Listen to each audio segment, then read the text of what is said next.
Assalamualaikum warahmatullahi wabarakatuh. Perkenalkan, nama saya Amelia Fadila dengan NIM 12160000023. Saya merupakan salah satu mahasiswa dari Fakultas Psikologi UIN Sunan Gunung Jati Bandung angkatan 2021 dari kelas E. Nah, pada video kali ini saya akan membahas sedikitnya mengenai t-test.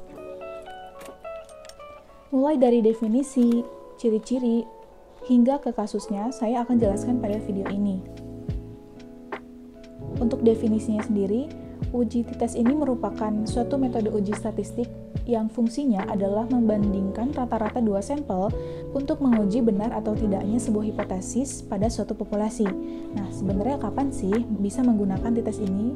T-test ini bisa digunakan oleh kita jika ingin membandingkan rata-rata dua kelompok dengan perbandingan berpasangan.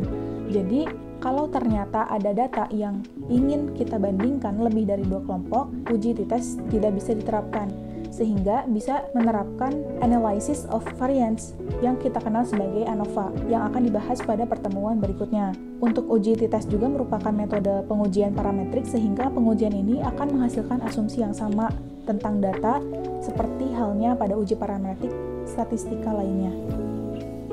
Untuk penggunaannya, mungkin sudah tadi diulas ya di bagian definisi. Jadi penggunaannya adalah untuk menguji bagaimana pengaruh masing-masing variabel bebasnya secara mandiri terhadap variabel terikatnya.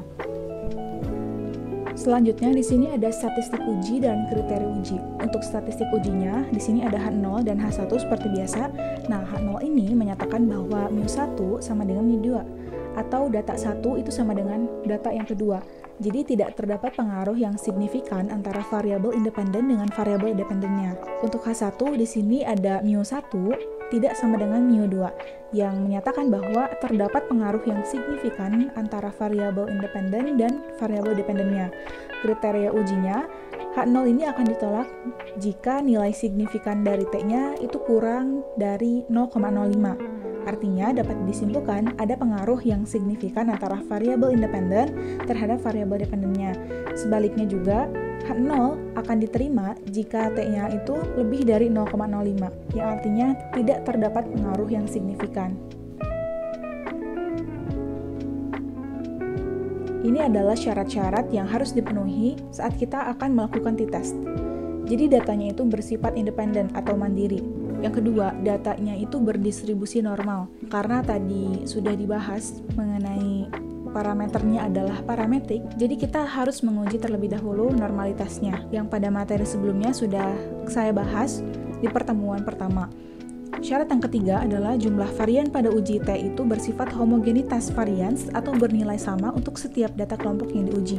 Yang keempat adalah ukuran sampelnya kecil, yaitu kurang dari sama dengan 30. Jika sampelnya lebih dari 30, maka uji T itu sama dengan uji Z.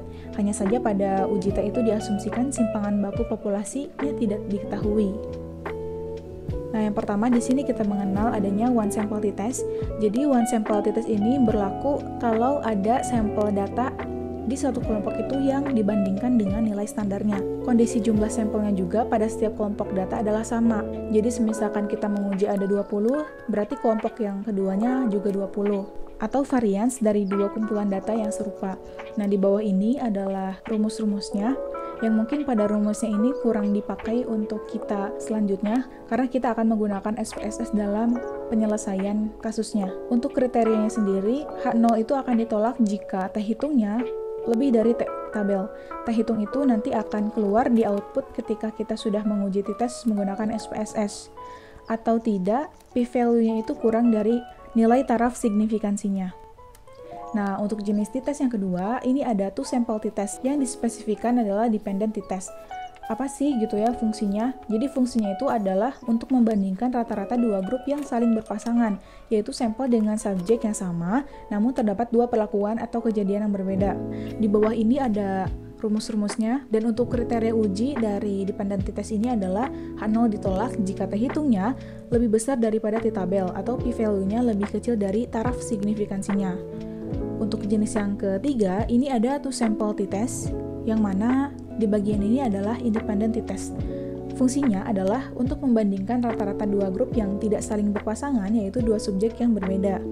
Untuk kasusnya, di sini ada seorang guru matematika di salah satu SMA negeri Bogor ingin menguji apakah terdapat perbedaan nilai ujian matematika antara kelas A dan B. Nah, guru tersebut lalu mengambil sampel secara acak sebanyak 15 orang dari masing-masing kelas. Di sini ada tabel datanya. Nah, bisa dilihat ya. Jadi sudah memenuhi sebagian dari syaratnya, yaitu datanya itu dari masing populasi sampelnya harus berjumlah sama, yaitu ada 15. Lalu bagaimana cara menguji t-testnya terkait kasus yang tadi ditanyakan?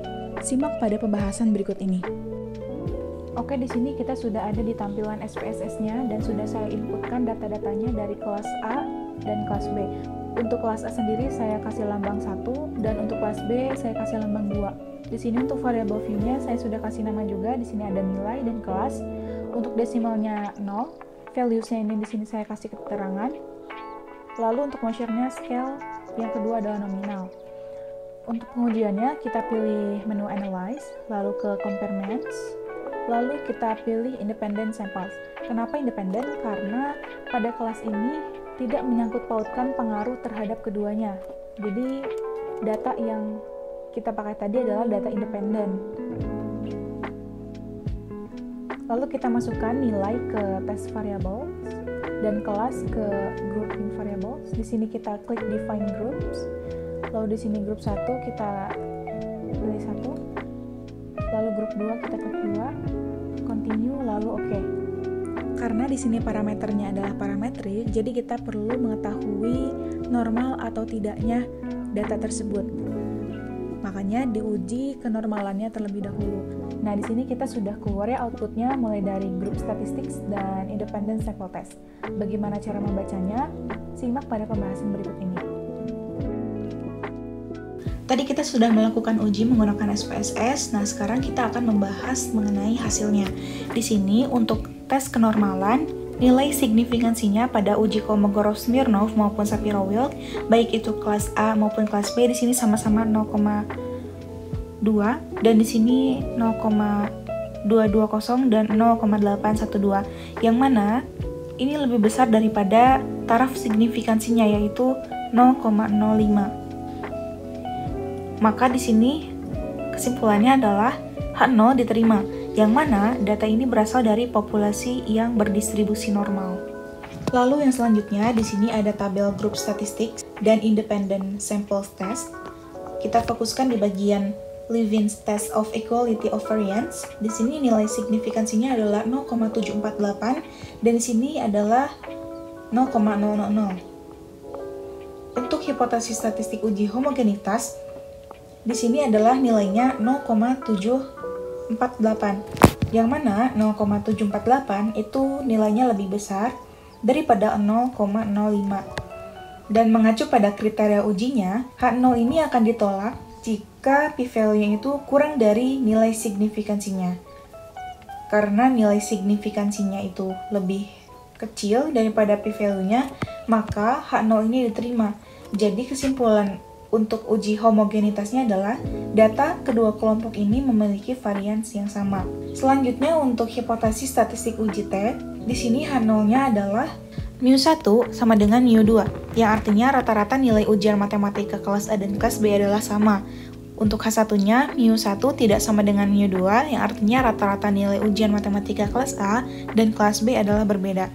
Bisa dilihat yang saya lingkari warna merah, ini adalah nilai dari uji T-nya, yang mana 0,00 itu kurang dari 0,05. Yang mana mengacu pada kriteria uji, p-value itu kurang dari nilai signifikansinya. P-value-nya adalah 0,00, berarti benar kurang dari 0,05. Berarti H0-nya adalah ditolak. Maka dapat disimpulkan bahwa rata-rata nilai ujian matematika kelas A dan kelas B itu berbeda. Cukup sekian pembahasan saya mengenai t-test ini. Semoga kepada teman-teman yang mendengarkannya, yang menyimak dari awal sampai akhir, dapat menangkap apa saja hal-hal yang perlu diketahui mengenai t-test. Terima kasih yang sudah menyimak dari awal sampai akhir. Saya pamit undur diri. Wassalamualaikum warahmatullahi wabarakatuh.